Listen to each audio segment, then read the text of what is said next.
Hey guys, welcome to my videos. So today is a very good day when it comes to complete the basement finishing work. So major things done today, like as you can see from yesterday, insulation was applied here, here and here. So the inspector has passed structural framing. Now next is probably fire separation. I don't know when they are going to book it based on their work. So that's okay.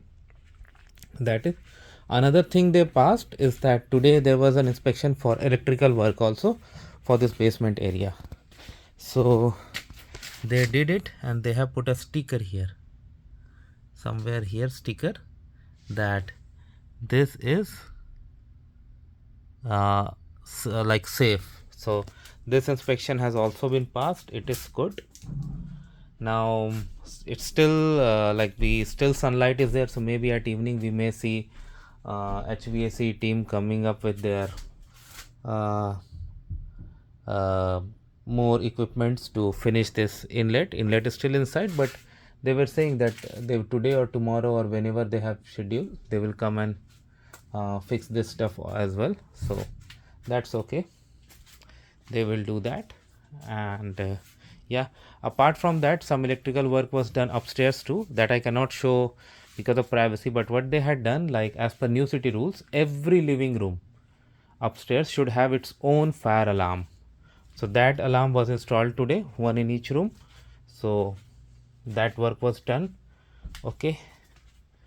And that will be inspected in future. Like there'll be an inspection for upstairs too. Then that will be when the final building inspection is done. This area I see it is still drying. I think it will take some more time before it is completed, and then they will put stuff over here. Today they did take out some stuff from the garage where some materials were stored. I don't know what they did, what they took out and where they had applied, but it's okay. It's their job, so I'm not gonna do any interference. Apart from that, it is looking good. Now maybe tomorrow there will be an inspection for fire insulation or something. I don't know what it is called, but we'll see that. Okay. So and outside is this. Outside my plan is to definitely install a canopy, or you say awning, but only after everything is done. I cannot do it now. One more thing I see, I think I don't know what it is. Let me show it to you. This was installed today. I don't know what it is. I'll ask him when he comes next time. Is it light or what? I don't know, but I will ask him. Apart from that, everything looks good. So thanks for watching. Please subscribe to the channel. Thank you.